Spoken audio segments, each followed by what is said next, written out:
Hey,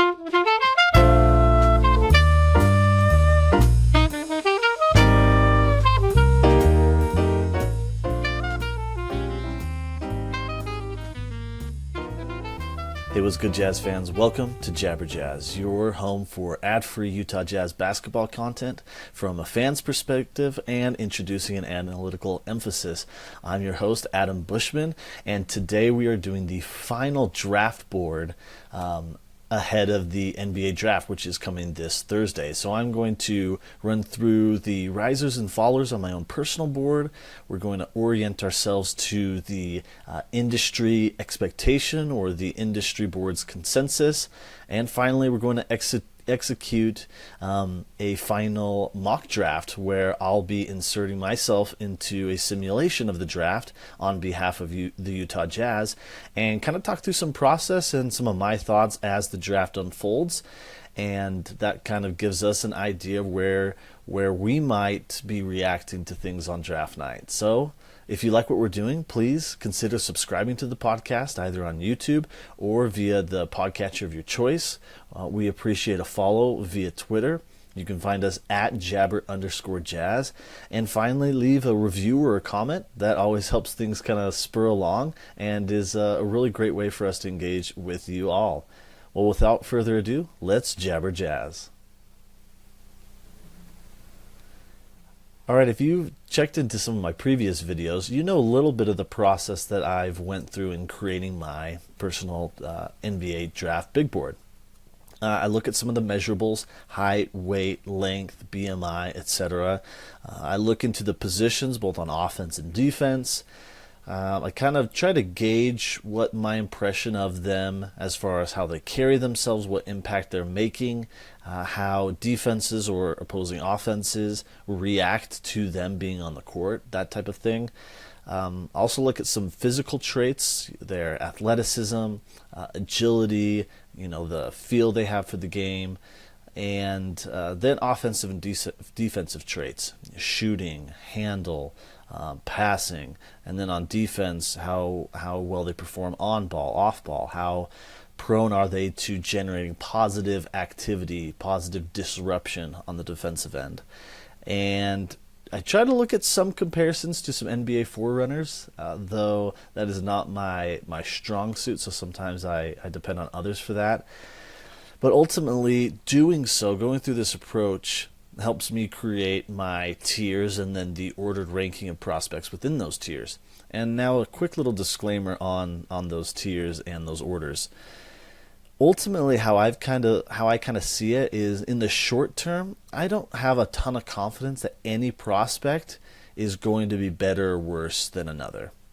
If we're looking at the first 2 years of their rookie deal, I don't really have a ton of confidence, even that, say, Victor Wembanyama is going to far outshine the rest of the rookie class in the first 2 years. It's conceivable that the games played, that the roster around Victor, perhaps some injuries, could limit him in the short term and give the impression that the others in the draft are performing better than him.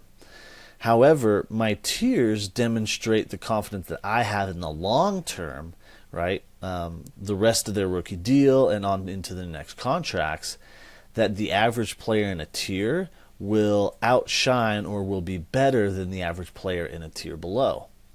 So when I have Victor Wembanyama in his own tier, that's suggesting, hey, long term, I have a lot of confidence that he will be better than the average player in the tiers below him. And then the order within each tier I look at as kind of my personal preference for the prospects within a tier. I can't say for certain or really have any confidence long term that players within a tier are going to be better or worse than others. It's just my personal preference. So when I have Taylor Hendricks at the end of my tier 3, and I have Jarace Walker at the start of my tier 3, I don't have a ton of long-term confidence that either will be better than the other. But what I am saying is I prefer Jarace Walker to Taylor Hendricks. So that's a little bit of a disclaimer on how I view tiers, ordering prospects, and what the short-term and long-term outlook that those kind of suggest in a way. So let's dive into it really quick. And like I said, we're going to go through my tiers, my ordered prospects for the first 6 tiers. Why first 6? Because that will generally be the consensus prospects who could go in the first round, and thereby including the Jazz final pick there at 28. And there on later, I have some ordered prospects, but I'm not as confident in their ranking, and I haven't been fully inclusive of all the prospects who could be drafted in this draft. Just pressed for time. So let's dive in. Tier 1, no changes. Still have Victor Wembanyama. He's number 1 in the industry, number 1 previously. So let's go to the next one. I have Brandon Miller. Again, he occupies my 2 spot. Scoot Henderson is at number 3 for me. The industry kind of has them both at 2 or 3. Not a ton of consensus there.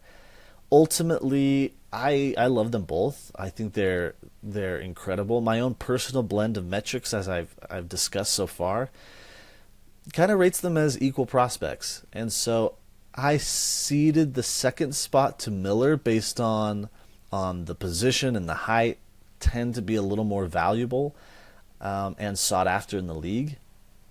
And but that's kind of, in a way, that's a little subjective and just kind of my own personal preference.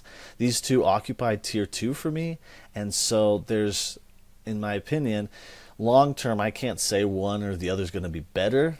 But if I had a preference, again, I would probably go with Miller, for example. So Brandon Miller at 2, Scoot Henderson at 3 for me, really close to industry consensus.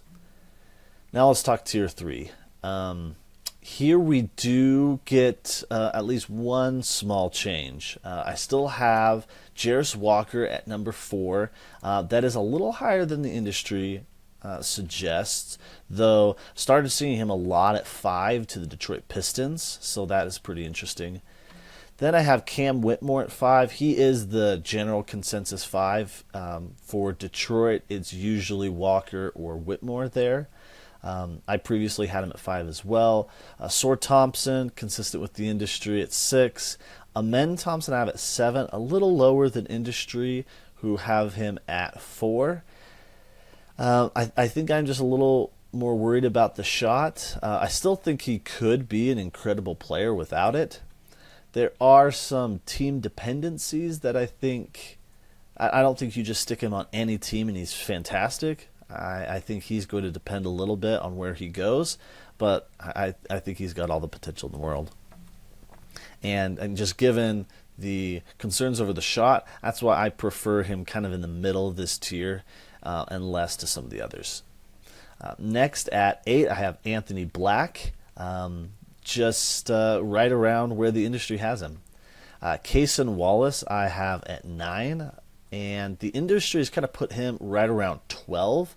I see Cason as basically a surefire contributor, long-term NBA vet. I think he's got excellent foundation, every skill you want, and there is some history, some precedence for Kentucky guards outperforming their draft position. And so I've got him at 9, and I feel pretty dang good about it. And then wrapping up the tier 3 for me, I have Taylor Hendricks at 10. As I mentioned, all of these players I like a lot. It's just they're ordered based upon some of my preference is all. And you'll notice that one player in particular has fallen out of this area, and that is G.G. Jackson. When we get to where I have settled on him, I'll explain a little bit of why I decided to lower him in my rankings. But that takes us through tier 3. And tier 4 is where a lot of the mix-up kind of took place in this draft range. And tier 4 is a big one. It stretches from 11 to 25. Now you might say, why don't you kind of divide this tier? It's tough because on one hand, there is kind of an area probably right around 18 where I do kind of have a natural division if I kind of am honest with myself. But that would suggest, if per my approach to these rankings, if I were to divide the tier right around there, that would suggest that I have confidence in the group ahead, in that 11 to 18. I have confidence that long term they'll outperform the next group. And I don't know that I'm that confident. And so I've left them in this big tier, even though it is a little unorthodox. So at 11, I have Jalen Hood-Schifino. I previously had him at 12. Industry kind of has him at 15. Ultimately, how I kind of view it is I buy the defense from him. And furthermore, his size is excellent for how he approaches the game on both ends.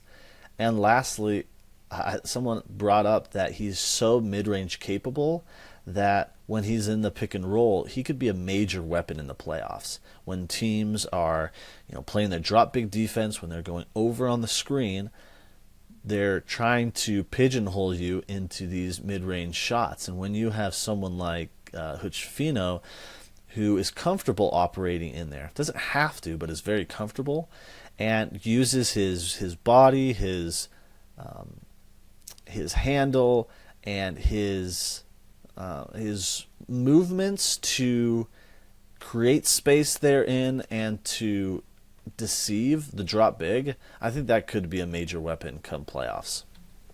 So next up I have Kobe Buffkin. A subtle change, consistent with the industry. Dariq Whitehead, though, here at number 13. That's 11 spots ahead of the industry consensus. So why the big jump for me on Dariq? Well, ultimately, in my opinion, there's a lot of self-creation in there that was masked at Duke. Looking back at his high school tape, he did a ton off the dribble, did a ton with the ball in his hands, and come Duke, given his injury early, slow start, and just the depth of talent that Duke had, ultimately kind of made it to where his creation skills and his athleticism were kind of hid in the aggregate. So in my opinion, there's a lot to plumb there, and I get that some of these injury news are starting to scare people, but from what I've heard, it's really just the same surgery that was always intended. They're just giving updates on the original one. He's intended to be fully ready for training camp, and so there were similar kind of scares with A.J. Griffin last year, virtually identical situation, and he hit immediately. I buy that from Dariq, and Dariq's even a bit better of a prospect than I think A.J. Griffin was last year. So I buy it from Dariq, and that's why I've got him a good amount ahead of where he's traditionally mocked.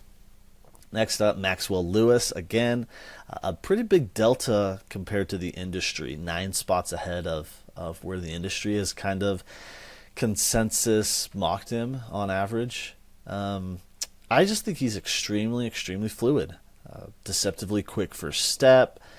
Another guy that I think has a good foundation at every skill.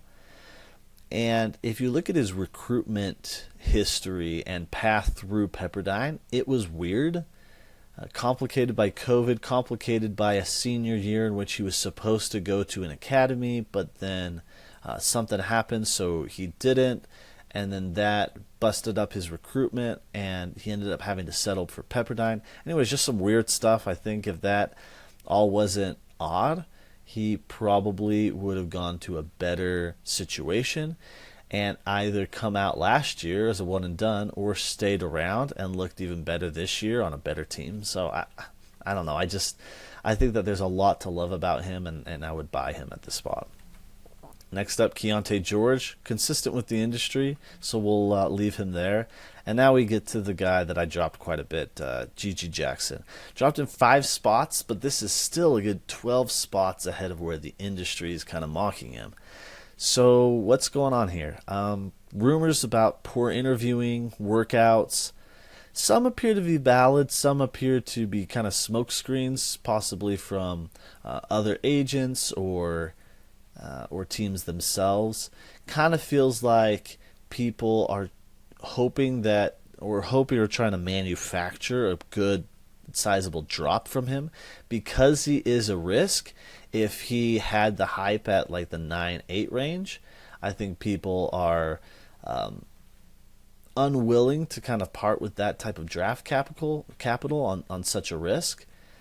But and so I think that there's something going on to try to artificially drop him in the draft. Though certainly some of the rumors have to be true. Ultimately, I just buy the package that he presents. I'm willing to take that big swing. I would absolutely go for him at 16 here if I'm the Jazz. But it's increasingly looking like he could be available at 28. And frankly, if the Jazz passed on him at 28, I would be livid. Leonard Miller I have here at 17. That's 4 spots ahead of the industry, but 8 spots ahead of where I had him previous. I watched some more of his high school tape where he demonstrated a ton of initiation, a ton of passing, and given the effort and diversity of his game that he was able to show at the G League Ignite, I think that was really impressive. So I kind of buy the whole package and the different approaches to the game that he showed. I think that he's turning into a pretty well-rounded player, and obviously the physical tools are just immense. Next, Jett Howard at 18, very consistent with the industry. Jordan Hawkins at 19. Bilal Coulibaly at 20 I have. And this is 7 spots behind the industry. So what's going on here? So the physical displays are impressive. We got his official measurements, and they came out really good. Other than his weight, he was quite a bit thinner than was being suggested during most of the pre-draft process and the year. But he's crazy fluid. He's very confident. You love that. But I think he's more raw than people kind of give it credit for. I think he's closer to like Rayan Rupert from the New Zealand Breakers than he is like Max Lewis or Leonard Miller skill-wise right now. I'm not talking about potential as a prospect. I'm talking about measurable skills right now. Again, I think he's closer to Rupert than he is to Lewis or Miller. I think those two are more polished skill-wise than Bilal is right now. But Bilal's age, how this year kind of unfolded, and how well he did at the lower levels there in the French League, and then upgraded to Metropolitans 92, inserted in the lineup, trusted, playing alongside Wembanyama. A lot of that context stuff for evaluating him as a prospect is still extremely encouraging. So that's why I have him in this tier with Lewis and with Leonard Miller, and not in the next tier, which includes Rayan Rupert. But still, I think that people aren't admitting to how raw he actually is. Like, people have had a comp to Kawhi Leonard, and I just don't get it, for example. Lastly, I don't think that there's enough due hesitancy over the fact that Bilal has been playing with what most anticipate Victor Wembanyama to being an eventual Hall of Famer. And Bilal is unlikely to be playing with a current or future Hall of Famer. So in some sense, I think that there should be a bit more hesitancy that a lot of what he's shown may have been elevated by the rising tide that is Victor Wembanyama. So anyways, Bilal Coulibaly at 20. Next, I have Gradey Dick, 9 spots behind industry average. Again, I think that there's a little bit of what's going on is probably trying to kind of pigeonhole or force him to like the Orlando Magic, for example. And I don't know. Like, I think he can go on to a lot of teams, but I think the handle and the wiggle are missing. There's not a lot of self-creation potential, in my opinion. I do think that the knocks on his defense are a bit overrated. Again, he's in this tier for me. So if you said that he was better than everybody in this tier 4 for me in 6 years, I wouldn't be very surprised. But if I'm talking my personal preferences, again, I love passing and defense and self-creation. And those are three traits that Gradey Dick has in shorter supply than the others that I have ranked ahead of him. Next, I have Dereck Lively at 22, and this is 10 spots below industry average. And ultimately, why I've kind of put him there is kind of like Dick. I think there's a lot of trying to force him to Dallas, trying to force him to New Orleans because of that perceived need. And I get it. I like those fits. But the thing is, despite liking Dereck Lively a ton, that center position isn't the ideal to invest in. Typically, they do hit more often than guards and forwards, but they're generally less valuable or perceived as less valuable. So while I do like Lively a ton, I kind of look at what happened with Walker Kessler. Incredible rookie season. Fantastic. Finished top 3 in Rookie of the Year voting. And many have done a redraft exercise, and he's going around 10. Why is that? Again, perceived value. The fact that there are a lot of centers who hit, so there's a lot out there, but they're perceived as less valuable, so there are a lot to choose from. So spending high draft capital on Dereck Lively isn't a bad thing. It's just likely not my preference. Finally, we have Sidy Cissoko at 23. That's a bit ahead of the industry, but when you look at the range, it's very inclusive. Bryce Sensabaugh at 24. Nick Smith Jr. at 25. 8 spots behind industry average. What's going on here? Ultimately, I don't really like how sped up he was at Arkansas. I get the context of the injuries. I get the context that he decided to finish out the year, which is truly impressive. I get the context of his evaluation as a prospect coming out of high school, and his recruitment was spectacular.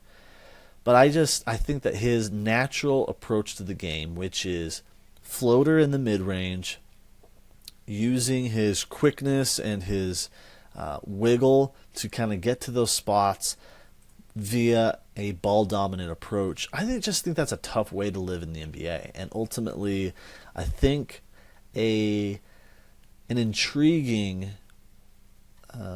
facsimile or maybe comparison to him might be Bones Highland. And we saw that that Denver ended up moving off of him because his style of that ball dominance, I'm going to jack up a big three, or I'm going to try to get in the mid-range and do kind of some of those floaters, ultimately wasn't the style that Denver wanted given their team construction. And I think that that's more atypical of what the general team probably would think. And so that's why I've soured a little bit on Nick Smith Jr. So that wraps up Tier 4. Now let's get into Tier 5. There's just some natural variation with these guys in Tier 5, though I like them a bit more than industry standard. Again, if you look at the range in which they're going per industry boards, they're usually pretty inclusive. So I got Colby Jones at 26. I've got Chris Murray at 27. James Nnaji at 28. James Nnaji moved up a little bit. We also got his confirmed measurables. 7'7" wingspan, measured at 6'11", and still is going to be 18 years old at the draft, 251 pounds. He's just a beast, in my opinion. If I was someone who really wanted a center, I would look to probably trade back in the draft if I didn't have another pick later on. And then if Dereck Lively falls, I go for him. If not, scoop up James Nnaji. I think that he could be excellent. One fit that I like a lot is, what if he slid to the Los Angeles Clippers and they're able to parlay, and if he kind of hits right away, or perhaps in the short term, maybe a year or two, they decide to parlay The current guy they have, Ivica Zubac, at the center position. They're able to parlay him into kind of help rounding out their team or reshaping around any stars they have, and then James Nnaji assumes the role on a rookie deal. That would be pretty interesting. Next, I have Andre Jackson at 29. He also is there's a pretty big gap between where I have him and the industry. In fact, the most optimistic industry board has him going at 29. I like Andre Jackson a ton because this package of passing, defense, winning, pedigree, and impact, along with the athleticism and confidence in the shot. Not saying that he's a good shooter. The form's poor, but he's confident. I think that package is one that championship teams want, and I would absolutely take a flyer on him that I think could pay some real dividends. If I'm the Jazz, one of my favorite stacks, if we get a player earlier in the draft, I would want to pair them with Andre Jackson, and I think that's Taylor Hendricks.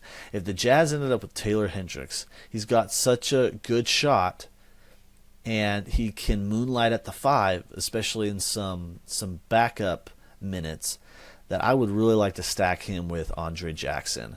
I think you're able to mesh and pair a lot of those skills nicely, and as long as you have a good self-creator around them, I think that could be a pretty winning combo. Next, I have Brandon Podziemski at 30, moved him up a bit too. And a lot of that is just kind of trusting a little bit of what I think others have seen in him. I don't pretend to be the best talent evaluator, and so when others are seeing some things I'm not, and I trust their evaluation, I am willing to say, hey, I kind of have some blind spots. I'm not perfect at this yet. So I'm going to kind of submit a little bit to some of the perspectives of others. Next, I have Jaylen Clark at 31. Another big gap from the industry, and I think he's another guy, just really solid foundation in almost everything you want. Marcus Sasser at 32 out of Houston. Terquavion Smith, 33 out of North Carolina State. Noah Clowney, Alabama, 34. That's at the low end of where Clowney is going. And ultimately, I don't buy the shot as much as some others. I think he's more raw, too, on some of the defensive end. Though there's obviously potential there. He is quite young for this draft class, too. I don't know. I just didn't quite love it from Noah Clowney. But again, if he ended up being, one of the better prospects in this draft, if he ended up being better than Andre Jackson, Colby Jones, I wouldn't be shocked. He's just not my preference. And then finally, wrapping up Tier 5, we have Ben Shepherd out of Belmont. Okay, moving into Tier 6, kicking it off with Ryan Rupert, 36 out of New Zealand Breakers. Amari Bailey at 37. Omari Moore, San Jose State at 38. Ricky Council, the 4th at 39. Trace Jackson Davis, Indiana at 40. Mike Miles Jr., TCU, 41. Jalen Wilson, Kansas at 42. Jaime Jaquez Jr., UCLA, 43. Olivier Maxence Prosper, Marquette at 44. That last one was intriguing to me. I watched a ton of his tape, and some stuff made sense. Some other stuff, when I looked at the stats, didn't make sense. And ultimately, given his age and where I kind of coalesced, my metrics ended up being a little poorer than I expected on him. I still understand the hype, and so I moved him to where I did.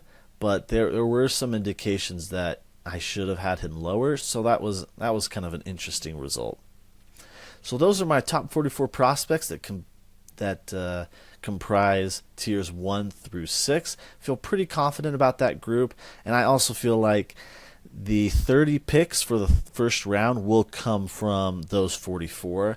I'd be pretty shocked if there was a pick in the first round that didn't come from one of these 44.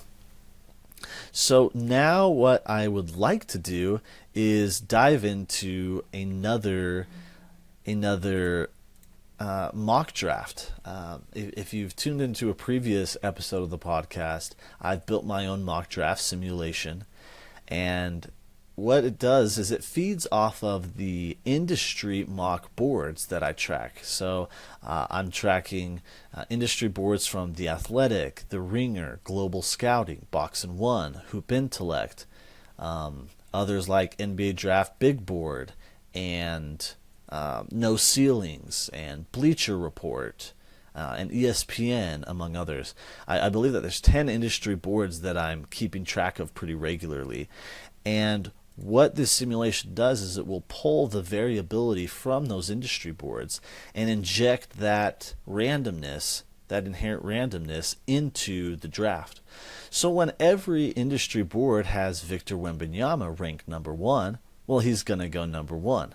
And that's something that has been a frustration for me with other simulation tools, is that they base themselves off of some variability that isn't factual, and so you end up seeing prospects potentially go lower or higher than is actually likely given the industry that is being reflected.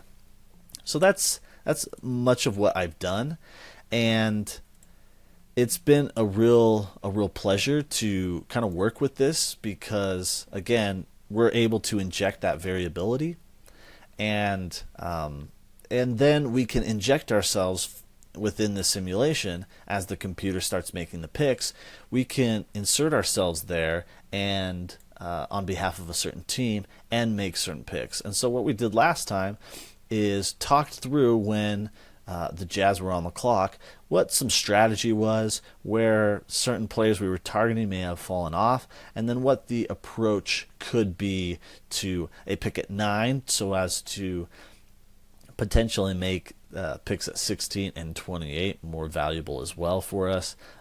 So that's something I'd like to do here as well, because I think it's a really great exercise. So I'm going to read off the picks that the simulation kind of runs through, and then we're going to talk a bit about that strategy. All right. So the first few picks that went off the board were Victor Wembanyama to San Antonio, Scoot Henderson 2 to Charlotte, Amen Thompson to Portland at 3, Brandon Miller 4 to Houston, Cam Whitmore 5 to Detroit, Asor Thompson, Orlando 6, Jarris Walker, Washington 7, Anthony Black, Indiana 8. So that's probably my biggest fear for how the first 8 picks go. Ultimately, I want someone from this latter group: Taylor Hendricks, Coulibaly, Dick, Lively. I'd love for any of those guys to start jumping into that top 8 and start pushing some of the guys I have down. Here I am able to choose between Taylor Hendricks and Cason Wallace. And so part of my thought is, per my big board, I do have Cason Wallace ahead of Taylor Hendricks. I think the question is partially, what can the Jazz do in free agency long term? Which are the targets that the Jazz are going to be looking at as far as star trades? I think either of those guys kind of makes some sense. The Jazz already have Kelly Olynyk on the team, who could fill a Taylor Hendricks role. But if you drafted Hendricks, then you can move on from Kelly in the short term or long term. I think I'm going to go with my board and select Cason here. It's tough because I would prefer to go with a wing here. I have done Taylor Hendricks in the past. I think I'd like to experiment and see what taking Cason here at 9 might look like. So that's what we're going to do. All right, so after I went with Cason Wallace at 9, we had Dariq Lively II to Dallas, Gradey Dick to Oklahoma City, Bilal Coulibaly to Orlando at 12, Nick Smith Jr. to Toronto at 13, Taylor Hendricks to New Orleans at 14, Jordan Hawkins to 15. Man, if Taylor Hendricks had fallen 2 more spots to the Jazz here at 16, that would have been incredible. And this is a little bit to where the scenario of taking Cason or Anthony Black at 9 is a little unfortunate because we have Jalen Hood-Schifino, Kobe Buffkin right there waiting for us. And those are two players that I'd prefer not to be stacking with Cason. Not that they couldn't operate well, because I do believe Cason can be off ball quite a bit. But I do want a wing or a forward here in this draft. So looking at my board and kind of whom I have left, again, those two are high on my board, but I just went with Cason. Dariq, Maxwell Lewis, Keyonte George are three that are kind of up for me. George won't be there at 28, but the other two very well could be. I also have Leonard Miller, GG Jackson. Leonard Miller is probably gone. Dariq Whitehead will be available later on. This one's tough. So it's either Keyonte George or Leonard Miller for me right here. So Keyonte George, let's see. I think he would pair really well with Cason Wallace. I think that gives a guard lineup that has quite a bit of creation, quite a bit of defense. I actually think they pair really nicely together. They each could get on or off ball pretty naturally. Leonard Miller at that position would be awesome. I think he operates. I think he could be kind of like a Markkanen type, oscillate between the 3 and the 4. Not a great shooter, but I love the passing, and he did a lot of initiation in high school. I think I got to go with Keyonte here, though Leonard Miller is very tempting. I'm going to go with Keyonte George. Though I do think long term the Jazz are likely to get a star at the guard position. But yeah, let's just go with Keyonte George. I like the Case and Keyonte stack pretty well. Okay, and what we ended up with is, let's see who went next. So the guys who went next were Bryce Sensabaugh to LA, Brandon Podziemski at 18, Kobe Buffkin at 19, Olivier Maxence Prosper at 20, Jalen Hood-Schifino 21 to Brooklyn, Dariq Whitehead 22 to Brooklyn. I like those two, Jalen Hood-Schifino and Dariq Whitehead to Brooklyn. Those two with Nick Claxton and Cam Johnson and Mikal Bridges. I like that a lot. Jett Howard at 23 to Portland. Colby Jones to Sacramento at 24. Like that one a lot too. Sidi Sissoko to Memphis 25. Ryan Rupert to Indiana at 26. Leonard Miller almost fell to us to 28. He went to Charlotte at 27. Ooh, that would have been nice. So I'm left with a couple here. Got Maxwell Lewis available. GG Jackson is available. Andre Jackson is available. Per my big board, I go with Maxwell Lewis. But GG Jackson is incredibly tempting. So I've got a good mix of stuff between Keyonte and Cason. I'm gonna go with GG, I think. I just buy the package with him. So then to round out the first round, Andre Jackson goes to Indiana, 29. I love that. Chris Murray to the Clippers at 30. That's a good one too. So ultimately, we ended up with Cason Wallace at 9, Keyonte George at 16, and GG Jackson at 28. I think that is a good mix of high upside and immediately plug and play. I think that a lot of those guys could hit. Some might not, but I think that is a good mix of floor and ceiling, diverse skills and positions as well. All three could conceivably share the court together. I think you could stagger them throughout the lineup pretty well. I think you could immediately play Cason and Nnaji together. I think that Keyonte and Nnaji could play together. I think Gigi could play alongside Markkanen and Kessler. I think that'd be some really nice lineups. So that's ultimately what we kind of went through, and some of the logic and maybe strategy that could be employed here. It's going to be a really, really fun draft night, and I hope you're looking forward to it. And also, we'll be streaming the draft live on YouTube and hopefully Twitter. I'll be having a guest or two with me, and it'll be chill. So turn on the draft in the background, turn down the sound, and pull up on your computer or phone our live stream. And we'll be going through our boards, reacting to the picks, and specifically digesting what Utah ends up doing, and specifically monitoring trades as well. So come join us. It will be 6 o'clock this coming Thursday for the draft, Mountain Standard Time. Again, turn the draft on in the background and tune into the Jabber Jazz live stream for the mock draft, or for the real draft. Thank you so much for watching and listening. If you haven't yet, please consider giving us a subscription to YouTube or via this podcatcher. And be sure to tune in to our live stream this coming Thursday for the draft. If you like what we're doing, we'd also really encourage you to share, like, comment, leave a review anywhere you can. Helps us distribute this to even more people than possible.